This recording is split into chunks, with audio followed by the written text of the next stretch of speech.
গাইবান্ধা জেলার সাঘাটা উপজেলায় আগামী 2 সপ্তাহে বিপদসীমা অতিক্রম করে বন্যা হওয়ার সম্ভাবনা 75% বেশি। বন্যা সতর্কীকরণ ও পূর্বাভাস কেন্দ্র থেকে আগাম বন্যার পূর্বাভাস পাঠের মধ্য দিয়ে শুরু হয় জাতীয় পূর্ব প্রস্তুতি প্রোটোকল ভিত্তিক সিমুলেশন।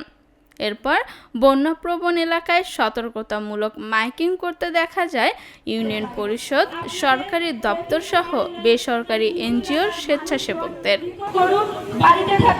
সতর্কীকরণ বার্তা পেয়ে ধাপে ধাপে মাঠের শস্য, পুকুরের মাছ, অবকাঠামোগত উন্নয়ন সহ নিজেদের প্রয়োজনীয় জিনিসপত্র নিয়ে আশ্রয়কেন্দ্রে যান মা, শিশু, বয়োবৃদ্ধ, প্রতিবন্ধী সহ সাধারণ মানুষ। এছাড়াও বন্যার আগাম প্রস্তুতি বিষয়ক মহড়ায় দেখা যায় ইউনিয়ন ও ওয়ার্ড দুর্যোগ ব্যবস্থাপনা কমিটির কার্যকারিতা।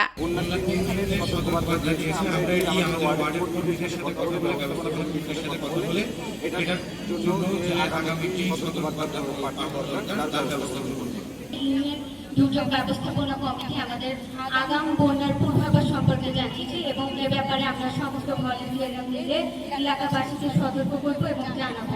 এভাবে গাইবান্ধা সহ দেশের দুর্যোগ ঝুঁকিপূর্ণ এলাকায় সরকারের সাথে সমন্বিতভাবে কাজ করছে ইন্টারন্যাশনাল, ন্যাশনাল ও স্থানীয় এনজিও।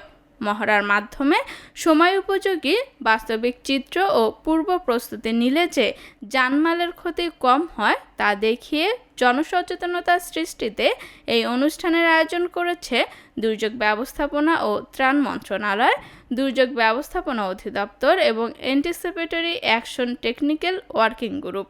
এ সময় মহড়ায় আগাম প্রস্তুতির বিভিন্ন তথ্য উপাত্ত ও কার্যকারিতা দেখে ব্যক্তিগতভাবে এ তথ্য প্রচারের কথা জানান অংশগ্রহণকারীরা। আমরা ভবিষ্যৎ প্রজন্মকে মানে ছোট ছোট বাচ্চাদেরকে এবং আমাদের আত্মীয় স্বজন, পাড়া প্রতিবেশী যারা আছে তাদেরকে এই যে সচেতন করতে হবে সেই বিষয়ে যা আমরা দেখলাম সেগুলো সম্পর্কে আমরা বলে তাদেরকে সচেতন করব, আমরা নিজেরাও সচেতন হব।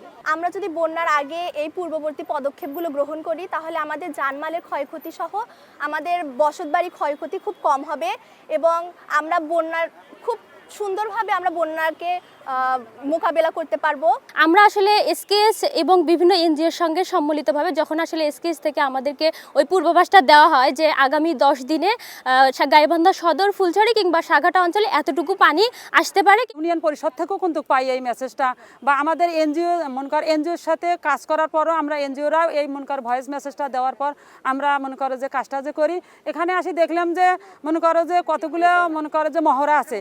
এই মহড়া প্রতিটা স্টলে থেকে সুন্দরভাবে তারা কাজগুলো করছে। এই কাজগুলো যেন ভবিষ্যৎ তারা চলমান থাকে। নুরুল হক মডার্ন উচ্চ বিদ্যালয় মাঠে মহড়া প্রদর্শনের পর আয়োজিত আলোচনা অনুষ্ঠানে স্বাগত বক্তব্য রাখেন গাইবান্ধা জেলা ত্রাণ ও পুনর্বাসন কর্মকর্তা মোহাম্মদ শফিকুল ইসলাম। আমাদের যে কোনো প্রস্তুতি যে কোনো দুর্যোগে আমাদের ক্ষয়ক্ষতি কমিয়ে আনে। আমাদের এই দুর্যোগ ব্যবস্থাপনায় আমাদের ভলান্টিয়ারদের প্রশংসনীয় উদ্যোগ আছে। এখানে আমাদের সাইক্লোন প্রিপারেশন প্রোগ্রামের পরিচালক স্যার আছেন। আমরা সারা পৃথিবীতে সিবিপির জন্য আমরা প্রশংসিত হয়েছি। এখানে আমাদের নারী এবং পুরুষদের সমানভাবে উপস্থিতি, এটাও আমাদের একটা গর্বের জায়গা। সহযোগিতার আশ্বাস দেন অংশগ্রহণকৃত 19টি ইন্টারন্যাশনাল এনজিওর বিভিন্ন পর্যায়ের কর্মকর্তা ও প্রতিনিধিরা। একটা প্র্যাকটিস এটা যে হলো তাতে আমার কাছে খুবই তৃপ্তিবোধ হচ্ছে যে আমরা যেটা শুরু করছিলাম একটা শূন্য জায়গা থেকে সেটা আজকে একটা কাঠামোতে আসছে এবং এই কাঠামোটা মহড়াটা অনেকেই বলার চেষ্টা করেছেন, এটা খুবই জরুরি। আপনারা জেনে খুশি হবেন আমার জানিতে আমরা ইনোভেশন করছি। একটা হচ্ছে আমাদের কৃষি সম্প্রসারণ কর্মকর্তা বলেছেন যে ফার্মার্স লাভ।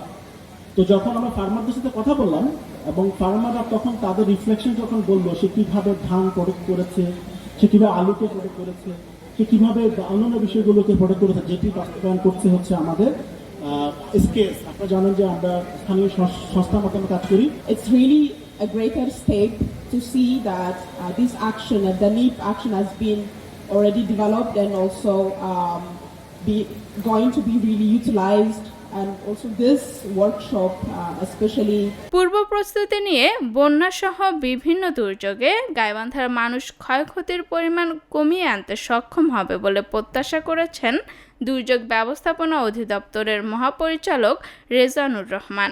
আমরা চাই যে গাইবান্ধা জেলা এই মৌসুমী বন্যা থেকে ক্ষয়ক্ষতি যেন একদম কম হয়। আমার এক সহকর্মী বলেছেন আমরা যদি আমাদের এই পূর্ব প্রস্তুতিটা আরো ভালোভাবে করতে পারি, ক্ষয়ক্ষতি এমন পর্যায়ে আসবে যাতে আমাদের খুব কমই পরবর্তীতে ত্রাণ দেওয়া প্রয়োজন হবে।